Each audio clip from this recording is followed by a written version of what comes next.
This episode is sponsored by Tales of Luminaria. Tales of Luminaria is the latest addition to the Tales series, coming straight to your mobile as the newest real-time action-adventure JRPG. If you follow me, you should know that I'm already a massive fan of the Tales franchise, and I was really happy to see its spirit successfully transferred to the mobile platform. This is the closest to a traditional Tales game on your mobile you're gonna get, entering a new world following characters from opposing nations in a grand story reminiscent of any big JRPG. You have the real-time combat, complete with an art system any Tales fan should be familiar with. But on top of that, you have a large party of playable characters with their own playstyle and unique story campaigns to play through. And don't think it's the same copy and paste campaign either. You'll be running through forests, traversing battlefields, trading up your students or riding monsters depending on whose campaign you choose. And fear not, Gacha fans, you don't even have to roll for characters in this game. You can just play through each character's storyline as and when they are released. I repeat, you do not have to roll for characters, so all you need to do is worry about upgrading their equipment. So, what are you waiting for? Click the link in the description to download it today and give it a try now. And with that said, let's get on with the video. Anime fans are fucking losers. Well, this video is off to a great start. I'm sure a lot of us weebs who got into anime and manga at an early age had a similar experience when it came to our schools or the kids around us. Some of us may have been ridiculed, some of us may have been told to grow up and stop watching cartoons, and some of us may have just been straight up bullied and called losers. We were outcast of the social hierarchy, and if I'm being real, I think this is a big reason why power fantasy stories have seen the monumental success that they have. Wait, you're telling me this guy can beat up all the arrogant jocks and get all the chicks, and his secret OP talent is being a gamer? It's a shallow reason, but it's true. We might not want to admit it, but the viewership and sales numbers don't lie because we can't seem to stop fucking reading it. Basically, what I'm trying to say is, it's about time weebs got our spotlight as the most oppressed group in the world over the current one. Gamers. The problem is that the landscape became so saturated with them that it became impossible to tell good power fantasy shows from bad power fantasy shows, because they were all bad. When the industry realized that all it took was one self-insert protagonist put in some generic fantasy world, surrounded by a bunch of cardboard cutouts that were easily mistaken for women, they decided to make a lot. Nope, keep going. Like, a little more. There we go. Time to add these shows to the list of things I'm gonna watch before Fullmetal Alchemist. It got so bad that even me, Mr. Power Fantasy Isekai Trash Man, Grant UK, got bored of it. That is, until I started hearing whispers of this new webcomic called Solo Leveling, a series that had gained immense popularity over the past few years that had put it as the 27th best manga of all time according to Mao, the Power Fantasy series to end all Power Fantasy series. And you may be thinking, what revolutionary thing did this series do that no other series before it had done to make its claim above all others? Is that it?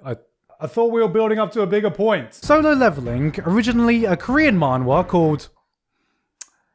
You know what? I'm not even gonna try. Look, I already butchered the Chinese words in the link click video, and now you expect me to speak fluent Squid Game? Don't you ever call me that! Strange gates to fantasy realms gradually appear throughout our world, containing an array of powerful monsters and beings. Around the same time as this, select members of humanity gained various powers and used them to combat this ongoing threat. These people became known as hunters, and grouped themselves in different guilds who team up to assault these gates, killing the monsters and farming the resources within. Like, you know, an MMO. The hero of our story, one Sung Jin Woo, is ranked one of the weakest hunters in all of Korea, even referred to by his peers as the literal weakest hunter in the world. Basically, just a little baby man. Little baby man. Little baby man. However, one day upon his party entering a high level dungeon by mistake, shit very much hits the fan as the monsters within them obliterate their entire party. Apart from the little baby man, of course. Baby man. Though he does die, he somehow managed to clear a secret set of trials within the dungeon and wakes up in a hospital bed after the incident with a unique ability to literally be able to level up. Full-blown fucking menus and inventory screens in front of him in the real world, gaining experience and skill trees and all sorts of bullshit like,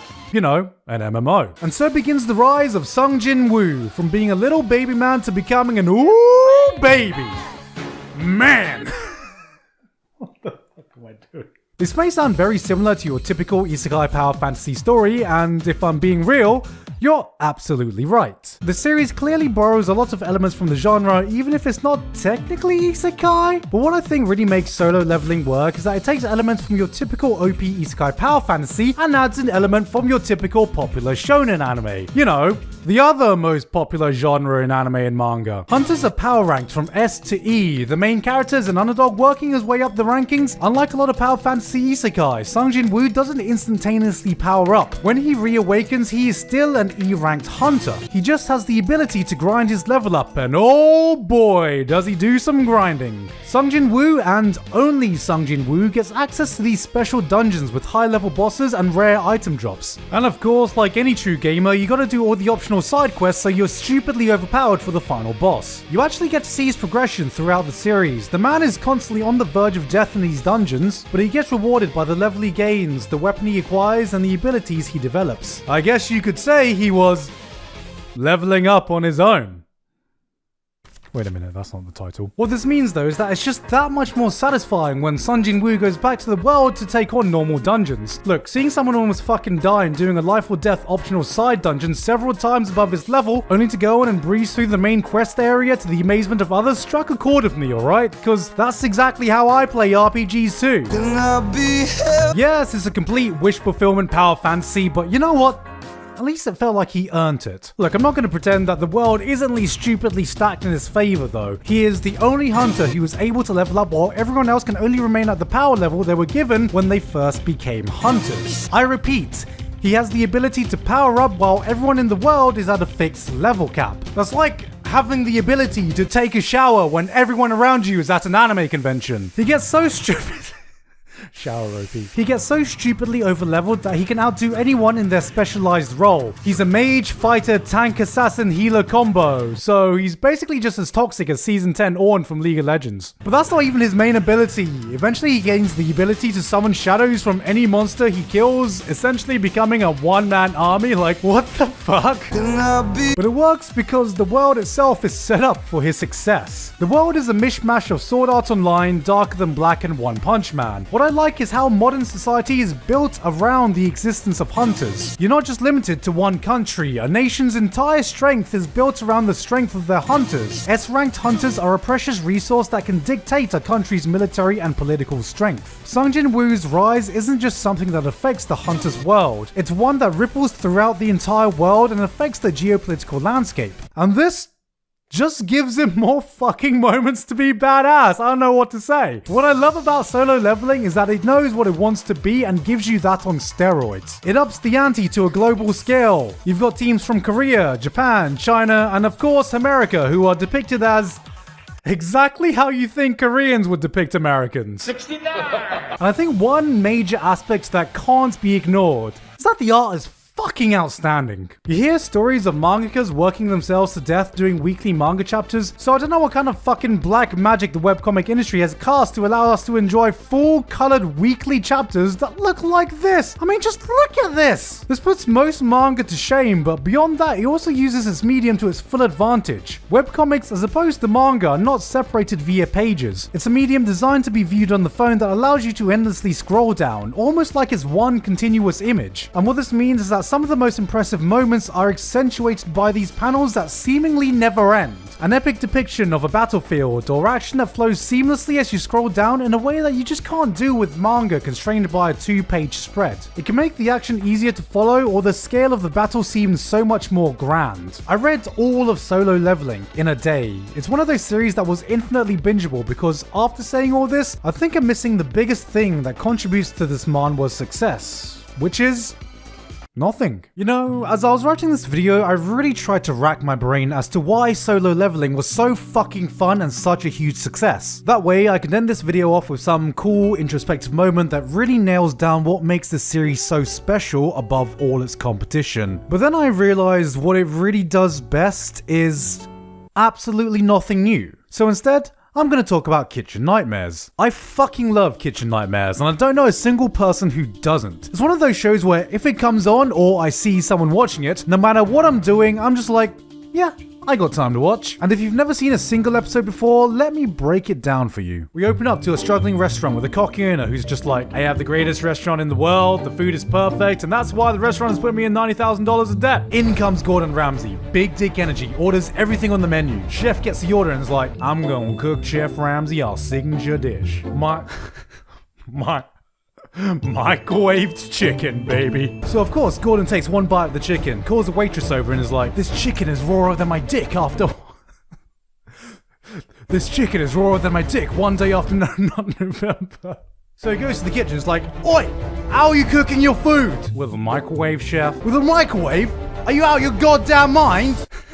If you know Chef Ramsay is coming, why would you not cook your food on the day? It blows my mind. So then, of course, Gordon has this inspirational talk that turns everything around. That's like, all right, shut it. I'm about to blow your minds. What if you cook the food without a microwave?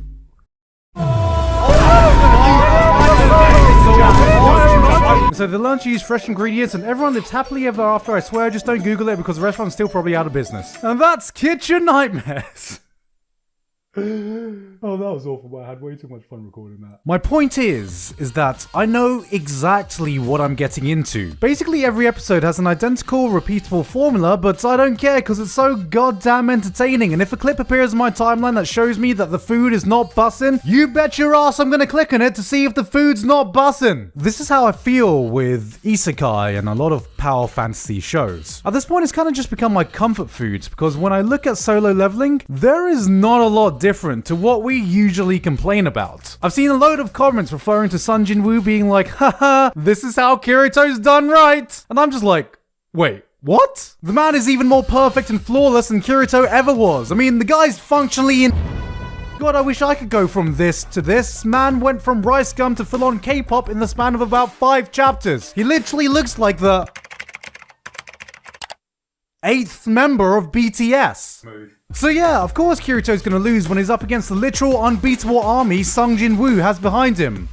K-pop stands. Only recently has enemies been introduced that actually pose a real threat, because before that, pretty much every story arc plays out the exact same way. The shit is almost everything everyone shits on a show like Sword Art Online for. But for some reason, whenever my brain was like, man, you know what, the story's getting kinda repetitive, Sung Jin-woo would show up and be like, arise, and then the shadows would be like, Bruah! And then Sung Jin-woo would be like, shwing! And then his eyes would do the glowy thing, and then it would just start kicking ass, and then everyone else would be like, hey, isn't he meant to be an E-ranked hunter? And then my brain would be like, oh man, that was so cool. What was I talking about again? It really is just the rule of cool on crack. Its biggest strength is that it does nothing new, but what it does do is done in the best possible way you can hope for. If you have no interest in these epic power fantasy shows, then this isn't going to change your mind about them at all. But if there's just a small part of you that craves that OP protagonist beatdown, this is about as good as the genre can get. It just works for the medium it's in, and for anyone who's like, oh man, I can't wait for the anime adaptation, I have 2 words for you. CG Shadows. Solo Leveling... Nope, I'm gonna let that one sink in for a little longer. Solo Leveling is not the 27th best manga of all time, it's not even close, but very few other webcomics get my adrenaline pumping quite like Solo Leveling does. This is power fantasy at its finest, which is perfect for isekai power fantasy trash like me, and even though it does fall victim to pretty much everything we complain about when it comes to those generic power fantasy stories, predictable and all, it is your definition of turn your brain off fun. Basically, what it boils down to is Sword Art Online. The cooler Sword Art Online. I mean, that's what I call a baby man. Hey guys, hope you enjoyed that video. Thank you again to Tales of Luminaria. Thanks again to Tales of Luminaria for sponsoring me today. And also, thank you very much to Alpha Sigma, Basil, Dysfunctional Degenerate, Elifal, Ivido, Jeff, Levados, Manapla, Payne Patchett, Pony Stark, Walto, and everyone else, my Patreon, for helping to support me for this month. I know I'm a bit behind on Hangouts, guys. Please don't kill me. So yes, I'm now setting up in my new place. Please ignore the background. It is a work in progress. But hopefully this means I have a more stable working environment at home rather than going to the office every day like a normal person. So once I get everything set up, I'll not only keep doing the videos I'm doing, but hopefully you guys should get more streams as well. That's the plan. Don't hold me on that too strictly. Anyway, that's it from me today. No further updates. I've been Giga, and I'll see you all next time.